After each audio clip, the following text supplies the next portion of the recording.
Welcome to Relevant Happenings. Let's look at relevant happenings of today. We will see about Rajiv Gandhi Khel Ratna Award, which will now be called Major Dhyan Chand Khel Ratna Award. Then we will see about India and Russia, which have begun the 12th edition of joint military exercise in Volgograd. Then we will see Tamil Nadu government launches doorstep healthcare scheme and other relevant happenings lined up.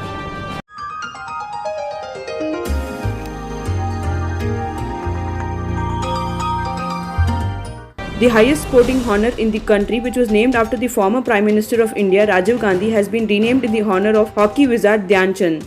Major Dhyan Chand was among India's foremost sportsperson who brought honour and pride to the country. Dhyan Chand was born in Allahabad and was part of the Olympic teams that won gold medals in 1928, 1932 and 1936. Apart from the Khel Ratna Award, India's highest award for lifetime achievement in sports is also known as Major Dhyan Chand Award.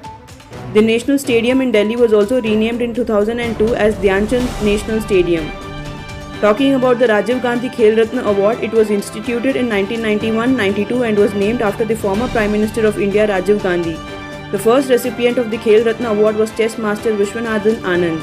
The other winners of the award include Sachin Tendulkar, Leander Paes, Dhanraj Pillai, Abhinav Bindra, Pulela Gopichand, Mary Kom, Arjun Bobby George, Rani Rampal. This award comes with a cash prize of 25 lakhs as well. Moving ahead, India and Russia started the 12th edition of the Indo-Russia Joint Military Exercise Indra at Volgograd city in Russia. As per the Indian Army, 250 personnel from the armies of India and Russia will form part of the military exercise. The Indian Army contingent which will participate in the upcoming military exercise will comprise a mechanized infantry battalion. The contingent also underwent rigorous training at different locations in India to refine their drills for participation in the joint military exercise. Indra is a joint biennial military exercise that was first conducted by India and Russia in 2003.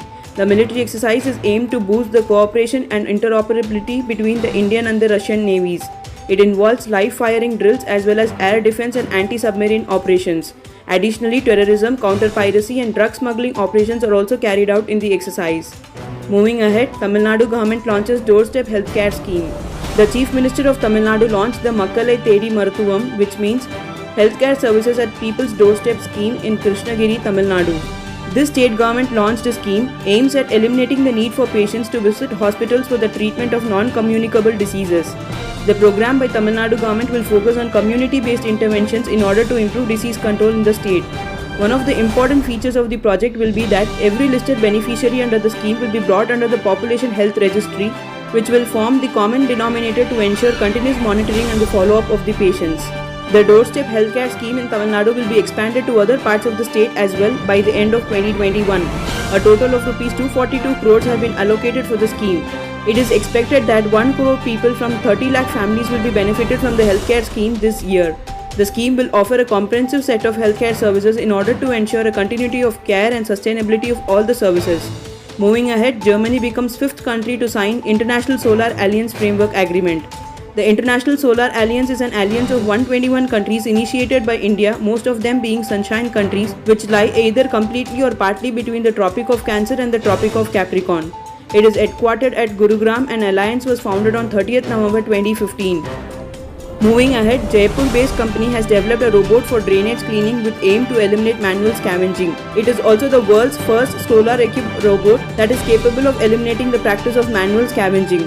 The name of robot is Zena 6.0. It is equipped with a featured GPS and 19 gas detection sensors and has potential to eliminate the practice of manual scavenging. The company has developed another multi-purpose robot that can be used in rescue operations, firefighting, agriculture and defense and can manage a load of around 300 kilograms at a time. Last year, government in Rajasthan had prohibited manual scavenging of septic tanks or sewage chambers in the state.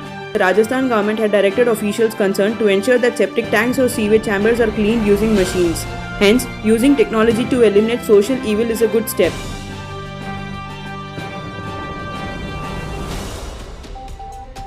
So these were the relevant happenings of today.